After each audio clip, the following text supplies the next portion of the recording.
up, guys? All right, welcome back to the art room. Today we are going to be talking about 2D and 3D shapes and kind of what the difference is and how to draw 3D shapes. So a 2D shape, that's this one, a flat shape. We say 2D because it has two dimensions, height and length. Okay, now a 3D shape, meaning 3 dimensions or 3-dimensional, it has a third one and it has width also. Or in the art room, we call that depth, okay? It makes it look like it goes back or it pops off the page. And so we're gonna have fun today drawing these. Kids love to learn how to draw 3D shapes. They're super fun to doodle on your worksheets or just kind of play around with. So today I say definitely get a pencil because it's hard to get your lines perfect when you're creating a 3D shape, so it's nice to be able to go over them a couple times, and a pencil is nice for that.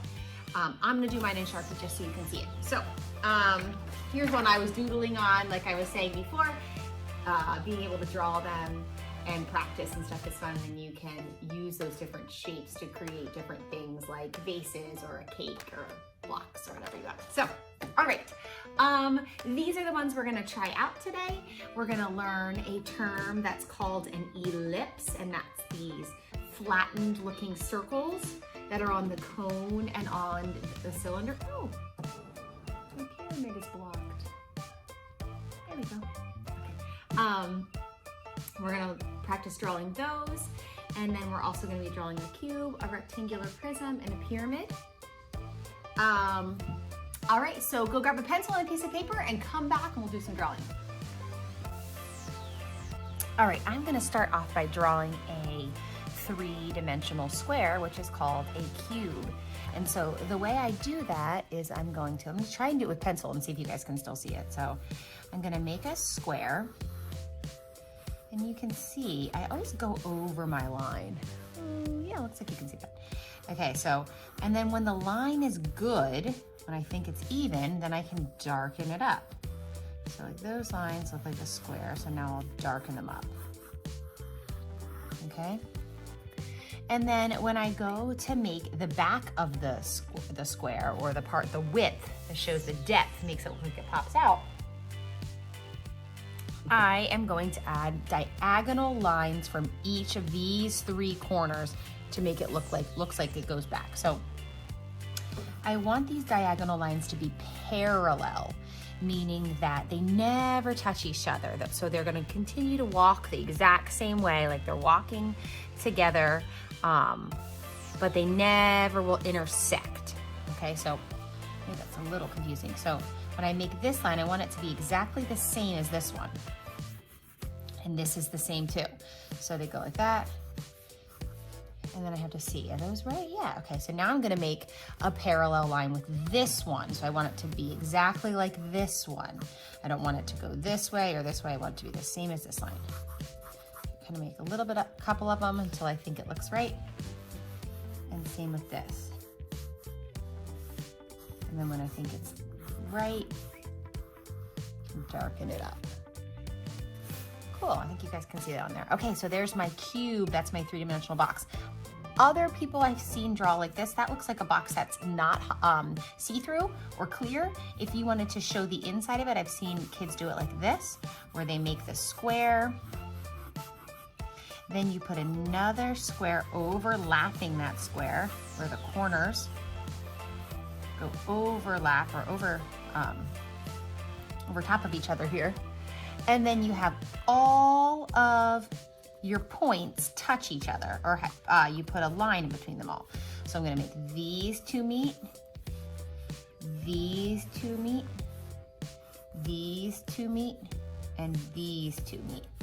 And so that one looks like a clear 3-dimensional cube or box. So let's write cube.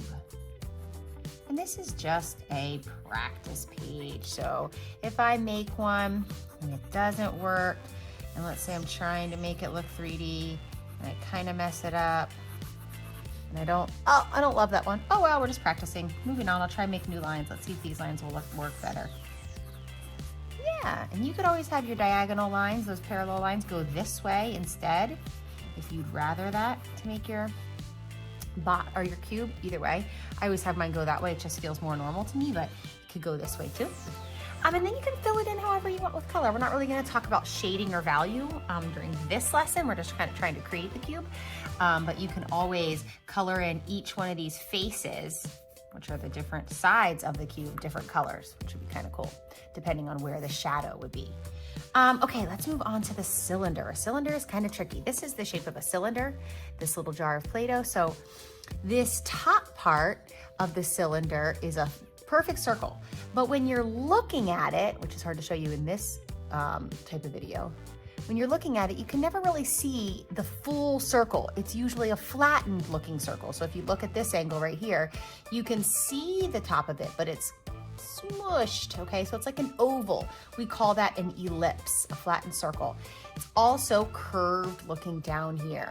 So when we draw that, the way we're gonna draw it is, we're gonna put an oval on top, and I never get my oval right on the first try. So do it light until you get it right. So now it feels a little better to me. I'm gonna darken that one up. And I have this mess up line in there. Oh well, that doesn't matter. Now I'm gonna put two parallel lines. Remember, those are two lines on the same path or the same plane. And they're walking together. They mirror each other. Those are the sides of my cylinder here. And then I'm going to make it look rounded, you want the bottom of the cylinder to be round. It matches this line or mirrors this one. So let's round it out there. You can even fill in your ellipse, especially if you didn't like lines that were inside of it. The guy had those mess ups. And there I have my cylinder. Cylinders are used for lots of different drawings. You can use them to make a soda can or look, a jar of Play-Doh. When you get good at a cylinder, you can put that ellipse on top of a vase. Change the way the sides look. Keep that bottom round. And now you've created a three-dimensional vase with that ellipse on top. Okay, so let's see, we have our cube. Let's write cylinder in here. I wonder if you can see that. Let's check my camera. That's super dark. Okay, so we have our cube, our cylinder. Now let's try to make our cone. Our cone is a triangle top. So two diagonal lines. I'm gonna make them till I get it right. And then it's going to be an ellipse on the bottom, that flattened circle. So when you see the circle from the side, it's smushed. Let's see here. So I'm gonna start on this side and I'm gonna go around until I get it right. Let's see.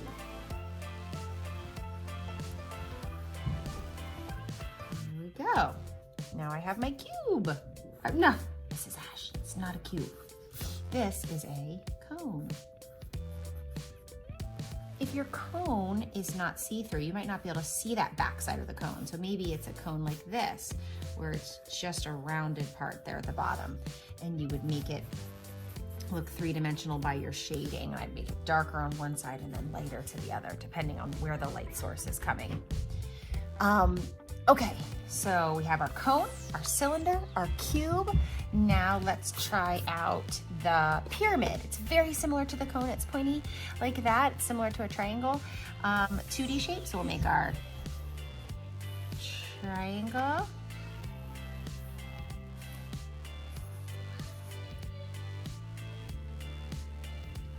Okay, so I have my triangle. And then for the pyramid, we're just gonna show one of the other faces, okay? For a pyramid, there's 3 faces. We won't be able to see both. So we're gonna put another diagonal line coming out of the top point of the triangle. And then you're just going to have it from this point to this point, meet the second one. So let's try that again. So we make a triangle. And then we're gonna come down with a diagonal, but we're gonna stop a little short. We don't come all the way down here. And then we close it off. Let's darken that up so you can see it. And that's how we have our pyramid. All right, let's see if we can write pyramid here. Pyramid, okay.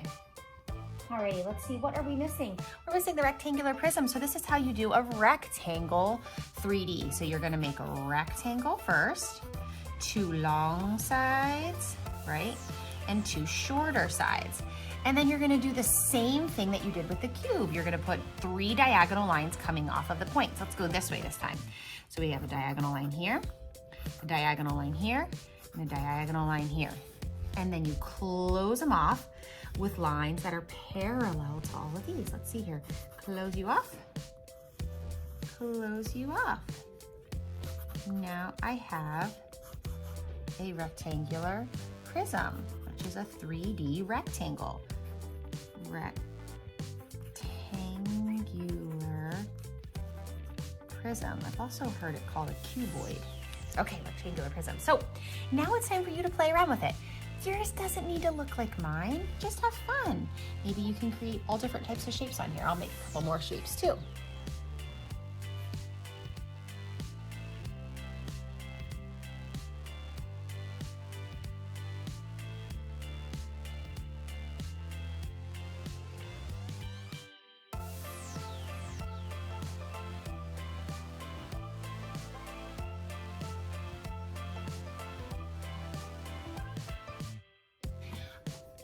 All right, I hope you guys had fun making these 3D shapes with me. I can't wait to see what you created, what your paper looks like. And remember, it's just practice. So you can have tons of them on a piece of paper. You can have ones that worked, ones that don't work.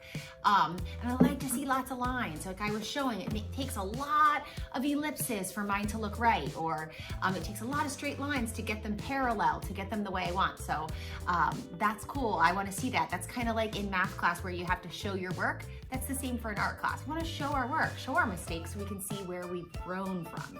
So I'll see you guys next time and have a good rest of the week.